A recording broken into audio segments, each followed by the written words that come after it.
மத்திய வங்கியின் முறைகள் விநியோகம் தொடர்பில் கோப் குழு தயாரித்த அறிக்கைக்கு சட்டமா அதிபரின் ஆலோசனைகளை பெற்றுக் கொண்ட பின்னர் நடவடிக்கை எடுப்பதாக பிரதமர் ரணில் விக்ரமசிங்க தெரிவித்துள்ளார்.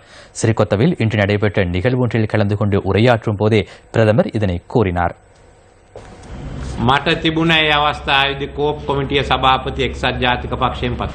அன்று கோப் குழுவின் தலைவராக ஐக்கிய தேசிய கட்சியின் ஒருவரை என்னால் நியமித்திருக்க முடியும்.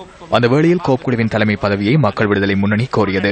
அனைவராலும் ஏற்றுக்கொள்ளக்கூடிய ஒருவரை தலைவராக நியமிக்குமாறு நான் அன்று கூறினேன். அதன் பின்னரே சுனில் ஹந்தினத்தி கோப் குழுவின் தலைவராக நியமிக்கப்பட்டார். இந்த விடயம் தொடர்பில் மேலும் ஆவணங்கள் தேவைப்படின் அடுத்த வாரம் சபாநாயகர் நாடு திரும்பியதும் அவரை சந்தித்து பாராளுமன்றத்திலிருந்து ஆவணங்களை பெற்றுக் கொள்ளுமாறு கூறியுள்ளேன். தற்போது அந்த அறிக்கையை வாசிக்க வேண்டி ஏற்பட்டுள்ளது. அதன் பின்னர் இது குறித்து எடுக்க வேண்டிய நடவடிக்கை தொடர்பில் ஆராய்வதற்கு குழு ஒன்றை நியமிக்க வேண்டும். நல்லாட்சியை பாதுகாக்கும் வகையில் சட்டத்திற்கு அடிபணிந்து நாம் அர்ப்பணிப்புடன் செயற்படுகின்றோம். எவராவது ஒருவர் தொடர்பிலான விடயம் காணப்படுமாக இருந்தால் அது சட்டத்தின் மூலமே தீர்க்கப்பட வேண்டும். இங்கு முன்னாள் ஆளுநர் தொடர்பில் ஆராய வேண்டுமாக இருந்தால் கட்டாயமாக அதனை ஆராய வேண்டும். அவர் சட்டத்தை மீறும் வகையில் செயற்பட்டுள்ளாரா என்பது தொடர்பில் தேடி பார்க்க வேண்டும்.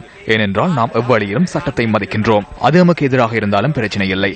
சிலர் மீது குற்றம் சுமத்துவதை நான் கண்டேன். நாட்டின் சில விடயங்கள் தொடர்பில் விசாரணைகள் மேற்கொள்ளப்பட்டு சிலர் சிறையில் அடைக்கப்பட்டுள்ளனர். உலகில் இடம்பெற்ற மிகப்பெரிய திருட்டுச் சம்பவமே கோப் சம்பவம் என்று சிலர் கூறுகின்றனர். அது தனக்கு எதிராக உள்ள வழக்கு என்றும் அரசியல் பழிவாங்கல் என்றும் கூறுகின்றனர். திருடன் வேறு இதனை கூறுவான்.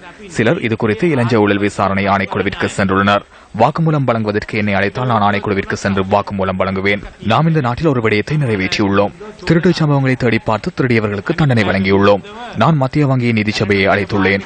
அடுத்த வாரம் இதனை பாராளுமன்றத்தில் முன்வைத்ததன் பின்னர் அந்த உறுப்பினர்கள் கருத்து வெளியிடுவர். கிரீக் பாண்ட் தொடர்பில் விசாரணை செய்து அது தொடர்பான விடயங்களை பாராளுமன்றத்திற்கு வழங்குவோம். அதன் பின்னர் அடுத்த கட்ட நடவடிக்கைகளை மேற்கொள்ளுமாறு கூறுவோம். பார்லிமென்ட் பாரதியில இதிரேட்ட கெனியன் இவ்வாறு மக்களின் சொத்துக்களை சூறையாடிவிட்டு பொதுமக்களுக்கு என்ன கூறுகின்றனர்? நாம் மத்திய வங்கியை சுத்தப்படுத்தினோம். அதன் காரணமாக சற்று சிரமத்தை எதிர்நோக்க வேண்டி ஏற்பட்டது. நீங்கள் வரியை செலுத்துங்கள் என்று கூறுகின்றனர். இவ்வாறு இதற்கு முன்னர் எந்த ஒரு திருட்டுச் சம்பவங்களின் போதும் மாட்டிக்கொள்ளவில்லை. எனினும் தற்போது பிரதமரினால் விடுபட முடியாது. இந்த திருட்டுச் சம்பவத்திற்கு பிரதமர் ரணில் விக்ரமசிங்க முழுமையாக பொறுப்பு கூற வேண்டும்.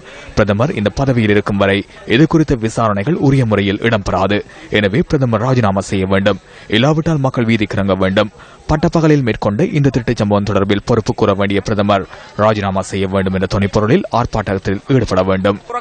මූලික වගකීම යුත්තා ඉල්ලාස් වෙන්න අගමැති ඉල්ලාස් වෙන්න කියන සටන් පාටත් එක්ක මේ රටම ඉස්සරහට එන්න ඕන.